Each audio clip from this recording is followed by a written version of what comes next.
I arrived before the rain, or maybe the rain arrived before me. The city had already left its signature on the windows like a barcode of silver lines.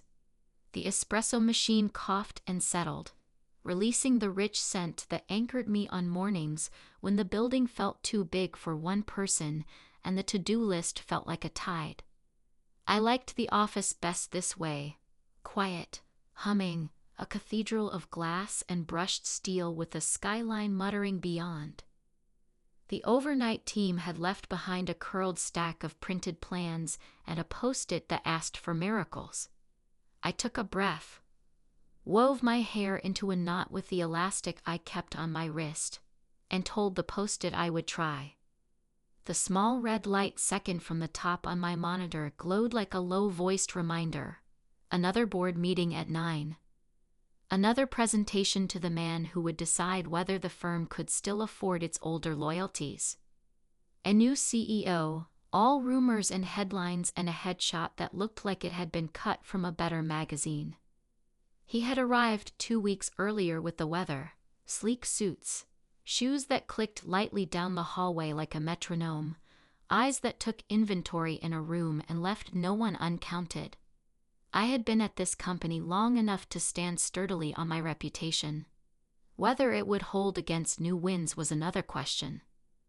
I am a senior architect with one divorce behind me and a son in graduate school who loves cities the way I love them, a mixture of forgiveness and scrutiny.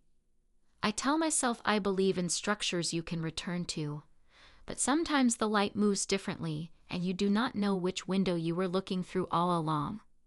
That morning, the rain made the streetlights into coins. I warmed my hands around my mug and rehearsed the renderings in my head, the way you might rehearse an apology you've already decided not to give. By 8:45 the office was awake. Elevator bells chimed in different keys. The intern with the silver backpack wheeled in a model that had cost us 3 weekends and 1 friendship. Someone's laugh ran down the corridor like a rumor in comfortable shoes. I slipped into the empty boardroom to test the projection and felt the air conditioning gather like a cool hand on the back of my neck. The city blurred through the long windows. Around 9, the senior team trickled in and took their places, rearranging their faces for the kind of attention you give when your salary might depend on it. He came in last. He was taller than the photo, lean rather than thin, with the careful gait of someone who had known both sports and injuries. His hair had a little iron in it, like a whisper of winter. He set a leather portfolio at his place and read the room as if the table were a map, and he needed to find a clean route home. He introduced himself lightly to those who hadn't bothered to meet him on his first day, then rested his hand on the folder and nodded to me. I began. I described the tower we were bidding for, a mixed-use anchor for a neglected stretch of the river that clutchy investors called emerging, as if the neighborhood had been sleeping all these years just to wake on their schedule. I walked through the skin of the building, the shading strategy that would make it breathe like a living thing, the way we would fold public space into the threshold to keep the tower from becoming another private sphere, the judicious use of bronze that would catch the late sun as if the city had been dipped in something kind. He listened, he did not interrupt. He asked one question about load transfer that surprised me. That was usually where people either pretended to understand or pretended not to care. He wondered about the annual day of storms when the river threw its shoulder over the edge. What had I imagined then? I explained the floodplain measures, the subtle terracing that would invite water to behave instead of fighting it into shame. He considered this, then told the group that the rest of the discussion could move to cost. He did not look away when I sat. He gave a small half-smile that said he had heard me and would remember. The day moved forward in professional increments. We argued numbers. 2 of the VPs ran a tidy game of pessimism, lobbing concerns like beanbags meant to land softly and bruise later. The CEO, His name was Marcus, intervened in a tone that felt like rain on a window, gentle but persistent. After the meeting, as the boardroom dispersed, he stopped beside me. He said he appreciated the restraint in the plan, the refusal to shout. He said he valued the way I had addressed a one-day people don't like to imagine. He spoke in statements, not compliments, which made me realize how hungry I had grown for that particular tone.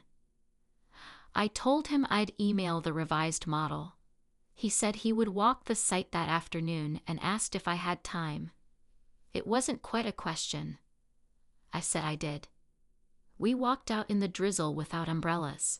The river was a long green mussel under the bridge, and the air smelled like wet steel and the syrup of someone's bakery in a hurry. He asked about my years at the firm. I answered in a way that showed him the shape but not the furniture. Promotions, projects, pauses. I did not mention the marriage that had ended quietly 5 years before, the way a well-stacked shelf can slide every book down in one breath. I did not mention the months when the office had been the only place I could think without fearing the echo. He did not volunteer either. He asked about the neighborhood's politics. I asked about the new board's appetite for risk. If there was chemistry, it was the elemental kind, oxygen and the desire for a spark, but it lived under formality the way heat lives under flannel. Back at the office, we began a routine I did not see forming. He came to the weekly reviews and asked exactly 2 questions each time. He corrected numbers like a surgeon who knows which cut saves the patient and which leaves the scar. He never interrupted my team when they were on the edge of a thought. In an industry full of men who admired without listening, he listened without admiring until he had reason. That restraint should not have been intoxicating, but I found myself looking for the shape of it during meetings, measuring my breath against the quiet between his sentences. The office responded to his arrival as if someone had adjusted the thermostat without telling them. Some grew nervous. Some became louder. There were rumors, because there are always rumors, and certain people in certain chairs noticed that the promotion process had acquired new criteria. The head of HR, precise and kind in the way an Olympic judge is kind, took more walks past my team's pod. The head of marketing, who wore his ties as if he were auditioning them for a series of affectionate portraits, began to drop into our meetings and ask if we felt supported. There was the usual whisper about the last CEO, a man who had been more cocktail party than contract, and who had left the company with a smile large enough to hide the shortfalls. While all this life unfolded in the hallways, the project that would come to define us gathered mass. The river tower would require a public hearing. Public hearings require patience and charm, and a thick stack of diagrams that ordinary people can hold. I organized my team accordingly. On certain nights I stayed long after the lights had been set to their evening dim. The cleaning staff learned the rhythm of my footsteps, and sometimes left an extra tea bag on my desk like permission. Out the windows the river kept moving as if the city were a script it had been reading for years and no longer needed to hold. It was on one of those late nights that the elevator refused to close without him. I had packed my bag with the careful muddle of a woman who leaves her life in 2 places. I pressed the button and watched the numbers bloom and roll back like tides. Then the doors slid open to reveal the CEO with his jacket over his arm, sleeves cuffed, tie asleep in his pocket. He stepped in. I stepped in. The doors closed with the soft finality of a well-made promise. We stood without speaking, because 2 executives at 11:40 on a Tuesday do not remark on fate. The elevator hummed in its ribs. I could smell the faint mint of his aftershave and the ghost of paper and something warm. It took longer than usual to descend. The building was old enough to have moods and young enough to show them. He broke the silence by asking about the flood simulations. I told him what we had learned by adding anomalies to the predicted conditions. Unexpected debris. He said he admired cautious minds. I said caution was the form grief takes when it learns to map itself. The words surprised me. They were too honest for an elevator. He turned his head, not the whole way, just enough to show he had canceled the next sentence and scheduled a different one. He said he had lost his wife 3 years before, and he knew what it was to hide a shipwreck in a drawer. I told him I was sorry because there was nothing else to say. He said thank you, because that was the only reply that acknowledged both the sentiment and the fact. The elevator lurched lightly. The lights flickered. We both looked at the control panel the way two pilots might look at a horizon that has chosen a new angle. The car settled, then kept moving, but we had been given something, whether a metaphor or a warning, I couldn't tell. In the lobby, the security guard nodded at us with the bland amiability of someone who has watched 100 partnerships rise and fall on the river of people and never bets. Outside, the rain had elected to spend the night with us. He offered to walk me to the garage beneath the building. I declined, because I had a private rule about accepting chivalry I might start to crave. He seemed to understand. He simply said he would see me at the hearing rehearsal. In the echo between us, a clock I had not wound for a long time gave a small surprise tick. The rehearsal went well. It is always easier when the audience is yours. I spoke in the way I had trained myself to speak, steady, unhurried, with an open palm where most colleagues used a fist. He watched from the back. He had a way of standing that absorbed attention without claiming it, as if he had learned from grief that presence is an offering, not a wave. When it was over, he made one suggestion about the community slide and the way we could let the lobby plan breathe. The suggestion was right. I felt the odd double feeling of a person whose work is improved by another person's eye and whose pulse has acquired an unprofessional curiosity. Then came the email, and with it the sour flutter of scandal. It arrived on a Friday, as these things often do, so that the weekend could chew it into smaller pieces and leave the taste everywhere by Monday.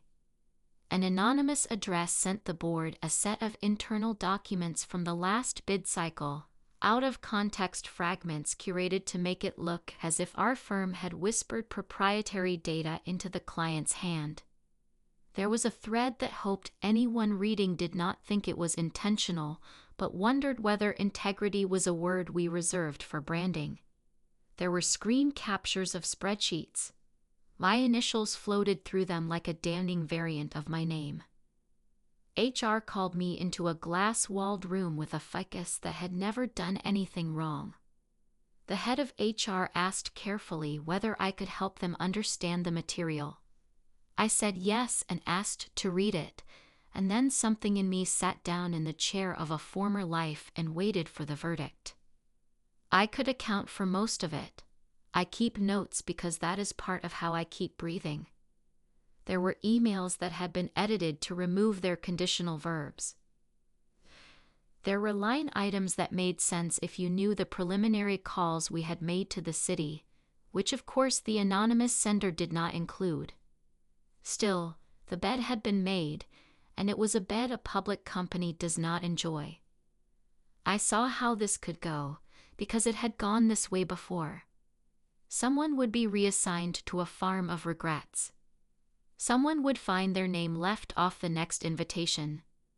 The thing left out would become the thing we whispered to ourselves about justice. And somewhere in that shuffle, the work would be wounded. He came to the doorway as they were finishing their sentences. He asked if he could speak with me for a moment alone. The HR head hesitated, then recalibrated and left us 5 feet of corridor and more glass than any privacy needed. In that light, he told me he did not take anonymous accusations at face value, but he had to take the board's fears seriously. He said the auditors would review the materials. In the meantime, he knew what I knew, that the rumor would go for a walk. He did not ask whether I had done anything wrong. He asked what we would do next. We decided on professionalism as our interim shelter. I wrote a memo walking through the chain of decisions.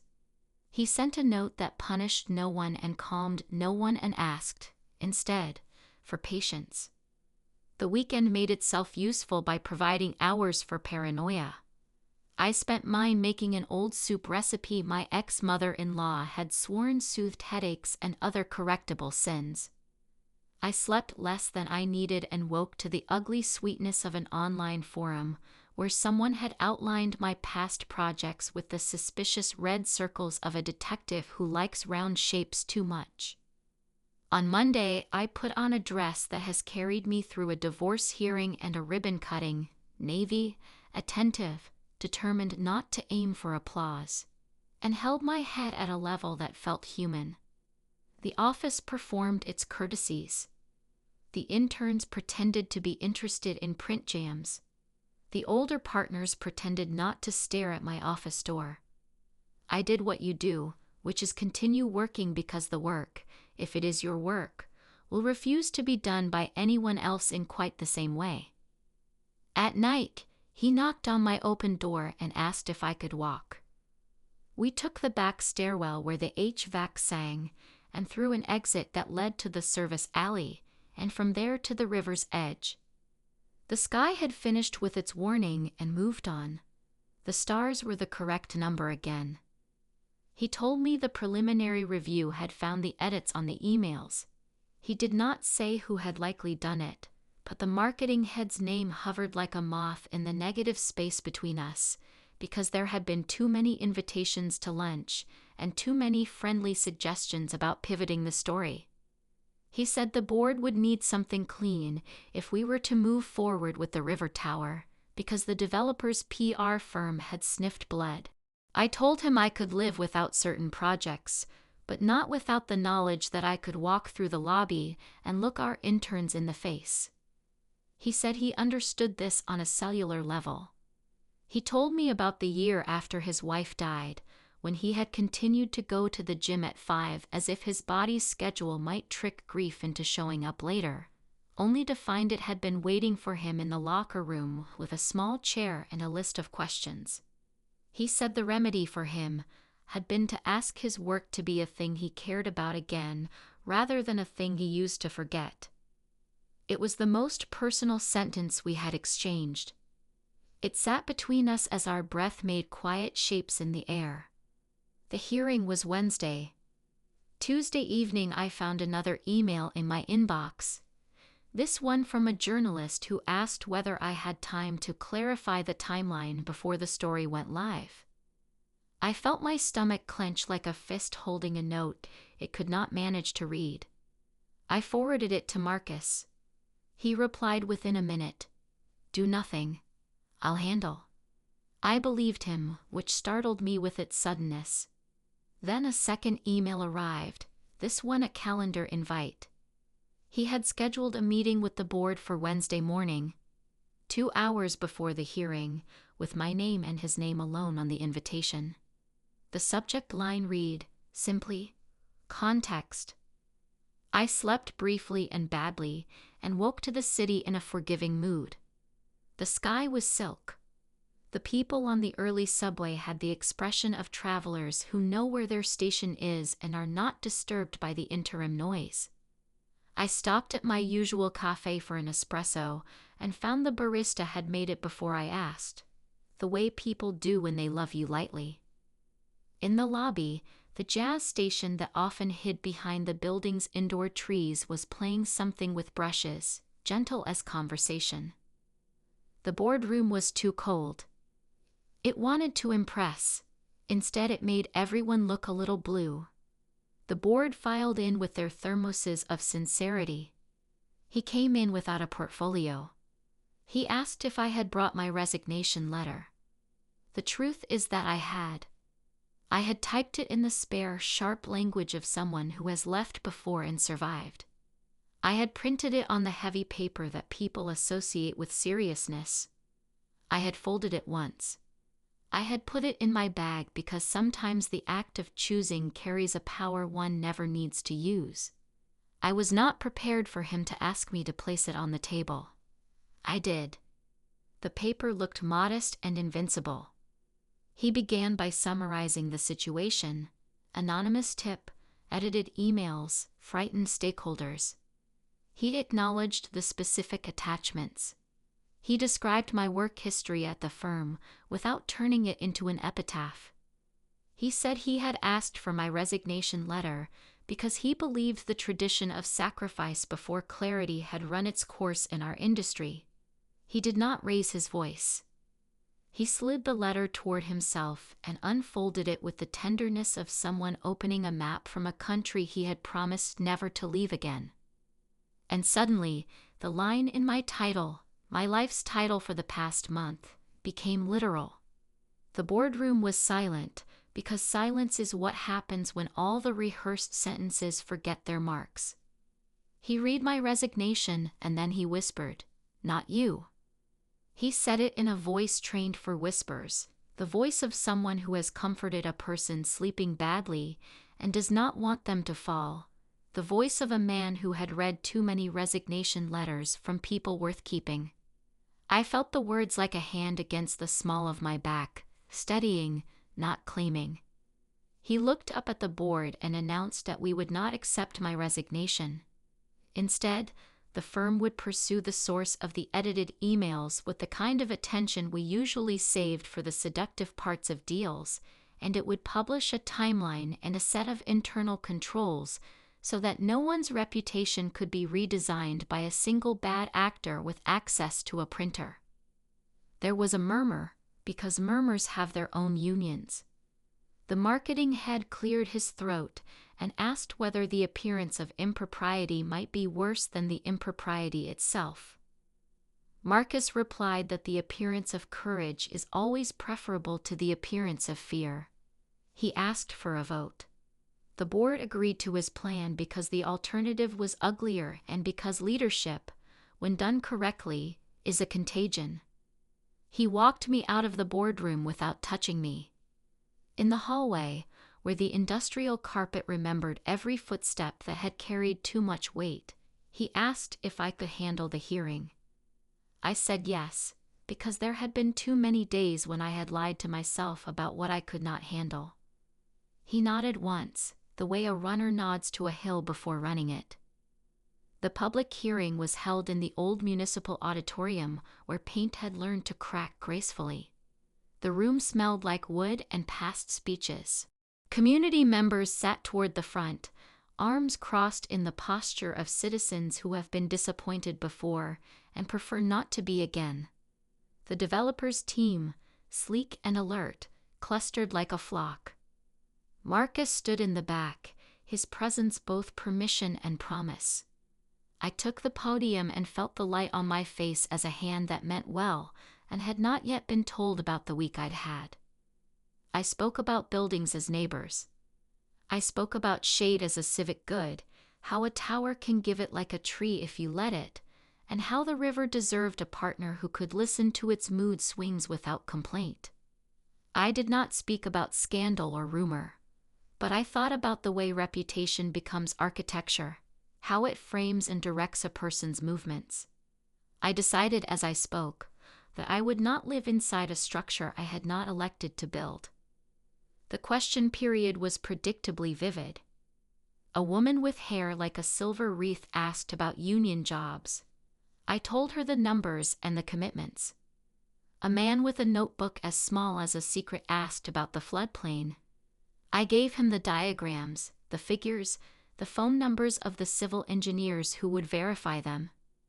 A teenager in a hoodie asked if the lobby would have someplace to sit without buying anything. I told him yes, because that in fact had been the point all along. Somewhere in the middle, the journalist who had written to me raised a hand and asked obliquely about ethics. I gave her the new policy on disclosures in 10 measured sentences. I watched her write it down with an expression that suggested she preferred a messier story. After, people lingered in the way people do when they are thinking of changing their minds.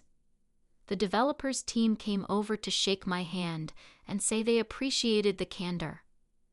A city council member I had met twice before told me he enjoyed the absence of adjectives. He glanced toward the back. I followed his gaze and found Marcus looking at me with the kind of expression that makes you remember you once had a face for joy. The following week, the internal investigation found what we suspected: edits, print logs, a string of actions that formed a patient, ugly shape. The marketing head resigned in a crafted paragraph that hid the word sorry. HR sent a note that made a noise like a door closing quietly. The board made a statement quick enough to keep the journalists from calling twice. The story shrank to its proper size. The developer awarded us the project, perhaps partly because of the hearing and partly because crises reveal what a company is made of, and ours, for once, was made of something sturdy. In the lull that follows a storm that has not destroyed you, other moods arrive. Work resumed, the way breathing resumes after a held note. My team added details with the satisfaction of tailors. We argued about handrails as if they were the central question of modern life. The city slid from cool to green. I felt something in me unclench and then look around carefully, the way a person steps out from behind a wall and surveys the square. He sent a message asking whether I had time for coffee. I surprised myself by saying yes. We met in the small cafe 2 blocks from the office where the barista drew hearts in the foam and pretended not to notice how often the suits looked out the window. We sat by the glass, the street running by like a fast river. He told me he would be in D.C. for 2 days for meetings. There had been talk of testimony about urban resilience and the way private companies could help without colonizing the conversation. He asked whether I would join, not as decoration, but as the person on his team who knew what the word resilience looked like in concrete. I said yes because I wanted to, and because I had promised the teenage version of myself that I would say yes when the work matched the desire. We traveled with the ease of 2 people who had learned to travel alone. At the airport, the escalators hummed like polite locusts. On the plane, we did not take the seats assigned. He asked the attendant if we could be in the same row for the sake of preparation. She made it happen with the efficiency of a person who found pleasure in solving small problems. We reviewed notes. We compared weather reports. We drank the kind of tea that tastes like a suggestion of tea. When his sleeve brushed mine at the armrest, I did not move away. In the hotel, the hallways smelled like limes and the carpet catalog. We kept our doors open while we exchanged drafts of our talking points, then closed them with the soft click of good boundaries. When he thanked me for coming, he did it in the tone of a man who did not expect anything he had not earned. The hearing room in D.C. was newer, brighter, with better microphones and worse acoustics for sincerity. We sat at the table and said our pieces. He spoke with the kind of persuasion that does not pretend to be universal, only true. I explained the ways flood maps anticipate and the ways they do not. A senator asked about costs. We answered with numbers and history. Someone asked about our internal scandal. He smiled slightly and said we had found the source and forgiven the system that had allowed it. Then described, in detail, the controls now in place. It was the public version of intimacy, trusting your audience with the parts you could not tidy. That night, in the quiet after meetings, I found myself outside again with the air under my collar and the long white spine of the city behind me. He joined me like a shadow that knew when to keep its distance. We walked without a destination because the destination was sometimes the walking. He told me more about his wife, her laugh, the way she could change the temperature of a room without moving. He told me about the way grief had made him precise, then generous, then older, then younger, in that order. I told him about my son, his bone-deep kindness, the way he'd built models of cities out of cereal boxes and left them on the kitchen table like love letters. I told him about the marriage that had ended not with betrayal, but with the slow cruelty of incompatible silences, and how we had forgiven each other without recognizing it was forgiveness. We stopped on a bridge where the lights made a second city out of the dark river. The breeze lifted a strand of my hair that had escaped its pin. He did not touch it. We stood close enough that the warmth from his coat could be mistaken for weather. He said he had wanted to tell me in the boardroom that I was the reason he had taken the job, that he had wanted a place where the work had integrity that matched its lines, and that he had seen it in the building I had designed 5 years past, the one that gave the city a staircase that went nowhere and everywhere at once. He said he had wanted to tell me, and then he had decided to earn the right. I turned my head too quickly, and the air between us changed. I could smell his cologne, gentler than any admission. I could hear his breath, a steady metronome. If a stranger had walked past, they would have seen two colleagues sharing a view of a city not their own. They would not have noticed the thread of attention that looped between us, the way a seam can hold a garment that would otherwise fall. We did not kiss then. The moment had asked for something softer, and we obeyed. We did, however, allow our shoulders to touch. The contact was minor in any court that measures intimacy, but I felt the quiet shock travel through me like a good rumor that crosses a small town at dusk. We returned to the hotel with our balance intact and our longing edged with respect. Back in the city, the project entered its hungry phase. There were permits and revisions and the persistent bass note of costs. There was a contractor who insisted on a change that would have pleased investors and disappointed the river. We declined and stamped the refusal in language only slightly less poetic than our feelings. There were gossip columns that hunted for a romance because gossip columns trust their templates more than their subjects. There were glances in the hallway from people who had found, at one time or another, that their heart had made a decision before their calendar did. I kept a calm face and did my work. He kept his distance when we were watched, and his attention when we were not. The crisis, when it came, was not a scandal but a storm. In late September, the river took a mood. Storms announced it, then arrived with all the impatience of people who hate parties. The forecasts multiplied. The Emergency Management Office issued bulletins with syntax that offered comfort in structure alone. I stayed at the office past midnight to rerun a model not because the structure required it, but because the human mind does. The rain came the way a story does when it has been waiting, all at once and with no apology. The lights in the office flickered. Somewhere deep in the building a pump dug its heels in. He texted from home. "How's the simulation?" I told him we were within our safety margins and that the plaza would gather and release the water as we had asked it to do. He replied with a short thumbs up, and then, 10 minutes later, another message that said, "I trust you." The words arrived like a coat on my shoulders. At 3, one of the junior engineers came into my office with news that the news wanted. Footage of water kissing the steps of our future site, as if it had already loved the building and was rehearsing. I watched the grainy live stream and then closed it. I walked to the large window at the end of the corridor and leaned my forehead to the cool glass. The rain played its fast game. The city lit itself, then dimmed, then lit again. I felt the loneliness that comes when the world is busy with weather. He arrived in the hallway, slightly wet, with that look of people who have driven when they shouldn't. He said he had not wanted me to be alone in the building. I told him I was not. He said he believed me and then answered with the quietest termination of the distance between us.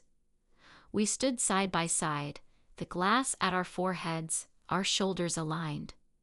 The storm pressed its palm to ours, and the elevator hummed somewhere far away like a memory of other nights and other boundaries. He told me the truth, then, before I could ask for it. He said he wanted me, and he wanted my mind, and he did not know how to want one without the other, without making a mess that would hurt the work, and humiliate the company, and break respect into pieces too small to sweep. He said he had learned from grief that some things must be kept even when they are loved, and some things must be loved even when they are kept. He said he was willing to wait to find the shape that did not injure the people who depended on us. I told him I wanted him too.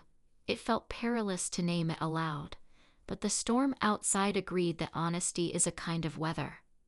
I told him I did not know the shape either. I said I would not be a rumor with a salary or an asterisk in a footnote someone wrote to protect a grant. I said I wanted to decide who I was with him and without him, and that the difference mattered. We did not negotiate terms. This was not that kind of document.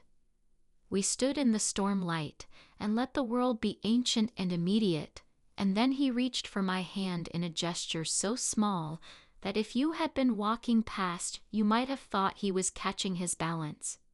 Our fingers closed. The night faded around us, leaving only breath and promise. We made a plan in the days that followed, because plans are how adults translate longing into safety. We agreed to tell HR if we crossed certain lines. We agreed to recuse ourselves from approvals where the appearance of fairness mattered more than fairness itself. We agreed to be seen in daylight not as a surprise but as a decision, when and if we decided. We agreed to protect the work that had brought us together as if it were a child learning to walk on slippery floors. We did not rush. It is possible to be middle-aged and reckless, but it is difficult to be middle-aged and selfish when you have recruited your sternest self to your own counsel. We learned the timings of the office elevators, the 3-minute lag when you could leave the 12th floor and not meet anyone at 9. We learned the angle at which a shoulder can turn and suggest affection without triggering alarms. We learned to write emails with the kind of neutrality poets admire and lawyers bless. We met on Saturday mornings sometimes in a diner that had learned how to scramble eggs before I was born, and we talked like two citizens of a small country designing their constitution. When the river tower broke ground, autumn had started to collect itself. The ceremony gave the city the kind of staged feeling that makes one's heart lift against one's will. He spoke briefly and well. I stared at the hole in the earth and imagined the building standing where there was now absence, and I felt suddenly that I could measure the distance between what I had been and what I had allowed myself to become. He looked at me from the podium in the only way he could afford to look. I held his gaze as long as decency permitted, and then I turned to the contractor to discuss rebar. Months passed in the precise manner of construction. Winter came disguised as an accountant. We adjusted. We respected. We let our fingertips speak in the moments when respect permitted whispers. Some nights I drove home with jazz turned low, and I let the music keep me company so that I would not invent a loneliness where there was only patience. Some mornings he left a paper cup of the good coffee on my desk before 8 and a note that said nothing beyond sight at 10. As if those 4 words were a private liturgy. The story, if you need it to be, does not end in a kiss, though of course it did. One evening when the office was a city of shadows and the elevator chose to be slow. We had reviewed a setback claim that had made no sense until it did, and the relief had unjammed something in my chest. He stepped forward, stopped, and then stepped forward again in a way that asked permission twice and accepted the answer once. The kiss was not the fireworks of young novels. It was the quiet closing of a well-made door in a storm. It was the warmth of a room you built yourself. We stood after with our foreheads touching and the elevator humming its old song, and we let the kiss be both a beginning and a reckoning. Later, when we told HR, the world did not end. Papers were filed, boundaries were drawn and then respected. There were raised eyebrows from those who enjoy eyebrows. We let them enjoy them. There were a few jokes small enough to step over. There were also, unexpectedly, notes from colleagues who were younger and relieved to see that maturity could be romantic without turning into spectacle. The tower rose. The river accepted it like a neighbor who has learned the rhythm of late-night footsteps and is no longer annoyed. The bronze panels took the winter sun and made it something generous. The plaza filled with the people we had imagined, kids with cheap skateboards and older couples with expensive gloves and women like me who know how to walk away and men like him who have learned how to stay. On certain evenings we stood at the edge of the plaza, a discreet distance between us, and watched the building become itself. Months later, the board lost interest in our romance because it had not ruined anything. Investors lost interest in the scandal because it had resolved without the violence of denial. The developer sent a bottle of good champagne. We opened it in my office with the blinds half closed against the late sun and the city a gentle riot behind them. We toasted with the kind of laughter that doesn't need to prove it is happy. He touched my wrist with 2 fingers and said I had saved him from a certain kind of leadership. I told him he had saved me from a certain kind of solitude. And then time did what it always does when you are not measuring it against a loss. It flowed so easily you forgot to check its speed. My son graduated and came to visit with eyes that had learned to compare skylines. He met Marcus as my colleague, then later as the man who watered the plant in my office when I forgot, and who knew the name of the jazz musician my father had loved. We sat together at dinner, my small family and the idea of a larger one, and we did not appoint it with declarations. We let it become. I sometimes still dream of the morning when the rain made the windows hum and the espresso released its reliable song. In the dream, I am at the head of a long table, and I know something bad is being said about me in another room, and I know that my clarity will not be enough to erase it. And then a man I respect reads my resignation, both of us listening to the sound of paper that could alter a life, and he whispers it. Not you, as if he were answering a child's nightmare in a lighted hallway. I wake with the feeling of a hand at my back, not pushing, not holding, just keeping my balance a little safer than it was. You could say we chose each other, but it would be more accurate to say we chose a way to be ourselves without giving away the parts we had fought to get back. The office lights dimmed one by one at the end of each day. The elevator hummed and did not judge us for the nights we stayed too long. The river went on with its ancient humor.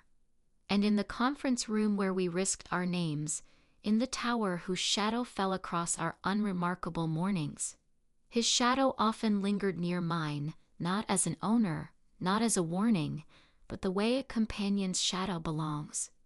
Close enough to cover your own when you need, separate enough to remind you of your good shape.